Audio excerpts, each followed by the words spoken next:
slide or get this milled, but I want a different route. So we're going to quickly, hopefully, change out the internals from my factory slide to this, and I'm gonna have to blurt that whole thing out because my address has been showing the whole time, I bet. We went with AIM Surplus. This knife has seen better days. I'm gonna cut myself, so give me a second. Let me grab something adequate.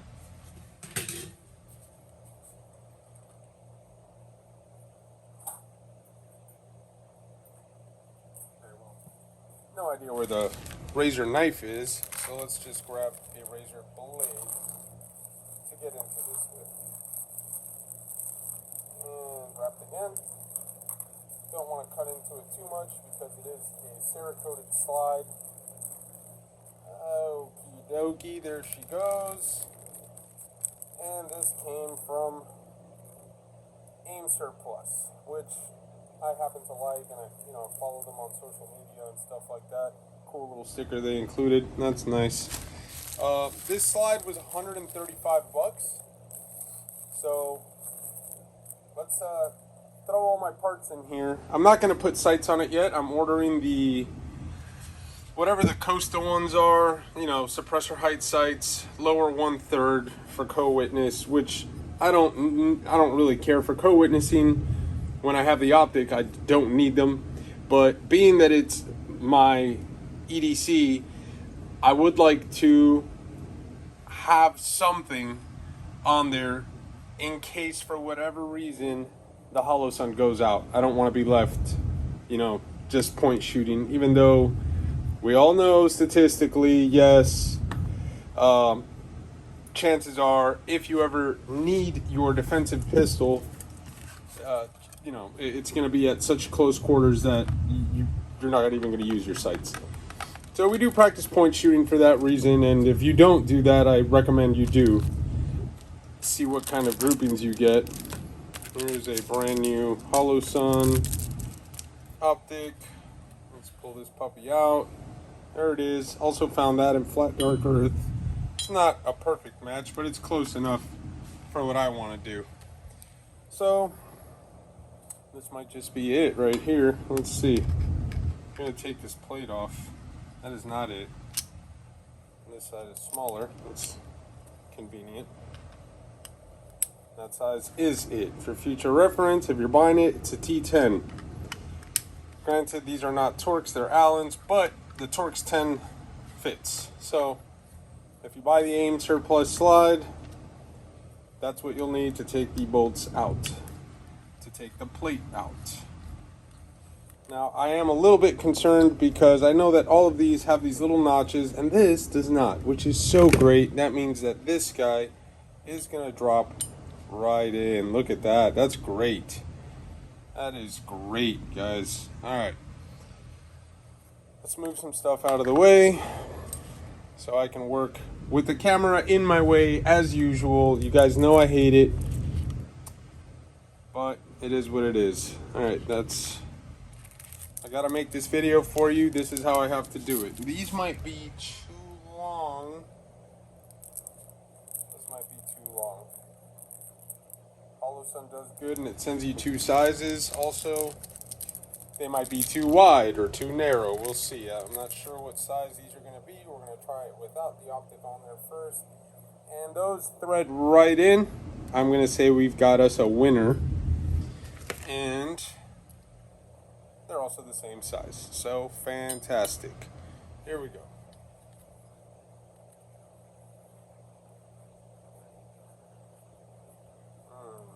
Like butter. Machine screws or something else, man. There's just something so satisfying about putting in machine screws. I already come with a little dab of the blue Loctite on them, and I haven't had issues with the way my Holosuns have come in the past.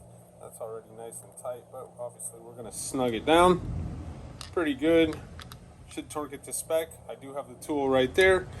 But guess what? The one on my 17, the one on my girl's dagger, the one on the, not the staccato, whatever, the other pistol, I don't even remember what I have optics on and what I don't anymore. I've put them all on by hand. Haven't had an issue. So we'll go with that. All right, now we got to take these internals out. This thing is dirty, clearly hasn't been cleaned. That's exactly how I'm going to put them into this slide. I know that's going to trigger all kinds of people. Where's my little Glock tool?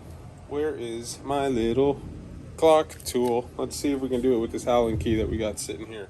So you want to take tension. Of course, if you don't know how to take your barrel and your guide rod out, maybe don't do this yourself. That's not true. This is so simple that even if you didn't know how to do that and you just watched me do it, you can figure out how to do it. It's really not complicated. You can do the rest of this. Right here, this is your firing pin, right? This is, you're not gonna be able to see it. Anyhow, there's a little plastic sleeve in there. Hopefully you can see it. I'm not sure if it's visible. You're gonna take anything you have nearby and put downward pressure on it. When you do that, it's going to take the tension off your back plate here. So while you press it down, you slide the back plate off. Keep your thumb over it because things are spring loaded in there. All right. So back plate comes off. Now you grab the firing pin, pull it up like so. This is a 2-part little plastic cup. If you really haven't cleaned your gun and it's been many thousand rounds, you want to clean this thing. I'm sorry, thousands of rounds. You can compress the spring and then split the cups apart. The spring will come off. You clean everything up, put it back together. Reverse the order that you took it apart in. Then you have the rod that keeps tension on your extractor. All right. So you'll see that the spring portion is at the top. So when you put this in, you want the metal touching your extractor. You don't want to put it in with the spring down. Spring goes up, okay, towards the back of the pistol. So we got that guy. And now when you press this guy, you'll see that your extractor will come out. Like so. And then tap-a-rooney. You got a little spring in there. Don't lose that. That does come apart. You don't want to lose that. And I'm going to just quickly wipe this down before I shove it in there. If I have a rag around here, that would be great. There's a little rag. Let's pull the spring so I don't lose it. And I'm not even going to use anything, guys. I'm just going to wipe it down.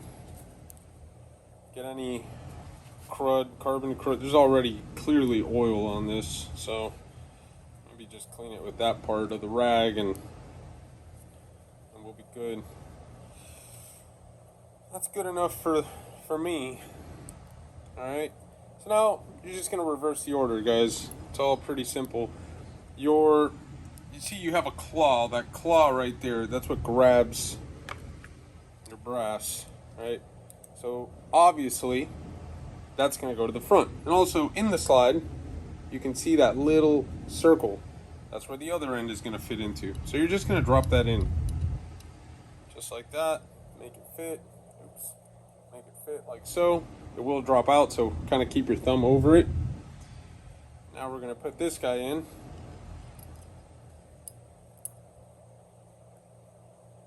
I think I turned the wrong way. Oh no.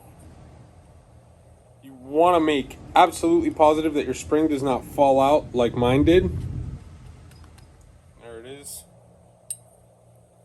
If your spring falls out, goes in there sideways or whatever, it's going to be a nightmare. Let's try it again, shall we?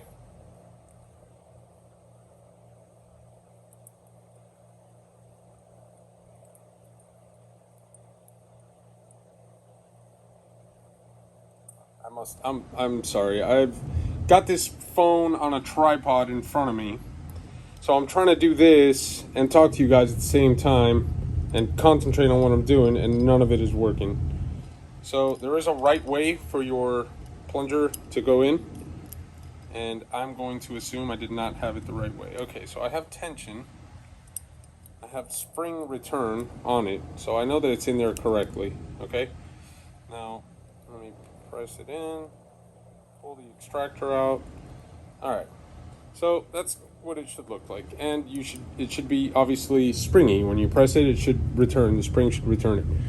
So again, spring goes up to the top where your back plate is, the metal rod is what goes into and touches your extractor, which now you can see in there. Getting fuzzies on my brand new slide. Alright, firing pin goes in like so, and then last but not least, you're just gonna start this. This one's easy to do with the thumb. You just push your firing pin in. Maybe not as easy as I remember. Push your firing pin in, get the back plate started over it, and then whatever you use to take that apart usually will work to press this guy in. I don't think this is narrow enough, small enough, pokey enough to get that. And you got lucky. There's a scratch hole sitting right here. I have so many projects going on right now, guys. House stuff, car stuff, gun stuff, work stuff, family stuff. I mean, it's a miracle that I had the time to do this, really. Alright, so there it is. Let's put the barrel in. So far, the slide feels really nice. I haven't found any. So your barrel obviously drops the only way that it's going to fit into your gun, if you've never done this. And then the guide rod, your little skinny doohickey, is going to be the back that rests on the second ledge right there. You'll see it's rounded on the back of the barrel. This sits perfectly there. I mean, I think it's hard to mess it up. But anyway, the black plastic piece is going to sit like that. Right, so if it looks like this, you did it wrong, you know? Just that, I guess that's how you should remember it if you've never done it before, is an easy way. I'll put the sights on when they come in. I do have a sight pusher tool, so for me it's fairly easy, but I'm sure you can do it with brass. On a Glock, you might have a harder time doing the front sight if you don't have the right tools than it really would be with the rear sight, because the rear sight is easy to just smack out, unlike Springfield Armory pistols that are an absolute nightmare to do sights on. When I had my FFL, I hated getting those guns, hated it. Alright, now reassembly, doesn't want to slip on. What am I messing up? What's messed up here, guys? I mean, it could be that it's just brand new and we might be able to force it in. My bolts, my firing pin, everything feels good. I keep coming off the screen. I apologize for that. Alright. Feels solid. Dry fire test. Reset test. Dry fire test. Reset test. Dry fire test. So, there you have it. There's my 43X now with the Aim Surplus slide and a Holosun 407. I went with just a dot this time, which is off apparently. 407 K, which is the compact model. I don't remember how to turn it on because mine is on the shake awake mode and it has been forever. Okay, so clearly it's just the plus button turns it on, and I get to set the brightness that I like it at. We're gonna go with that, and I need batteries for my TLR or whatever this is, TLR 6, which of all the lights that I own, this is by far the worst one. Unfortunately, I can't put a nicer light on this pistol because, well, it's got no rail, and I think these are the only people that make one that's even worth a shit. And even then, this one sucks. The light's cracked. I guess from coming in and out of the holster. I do regularly train with this gun, so it's got some wear and tear.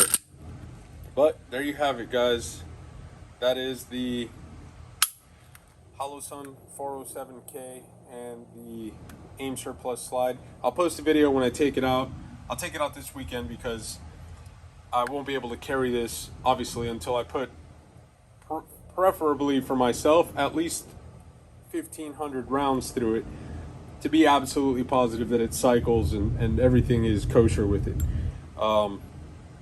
So I'll be carrying my M&P or maybe even the Staccato P if I want to dress up a little until I get this guy. The 43 kind of stays somewhere else and it's too small. I don't like carrying it much anymore. really ever. I just don't carry it anymore, ever. So, thanks for watching. If you have any questions, comments, concerns, whatever it may be, I guess drop them below, and I'll try and get back to you guys.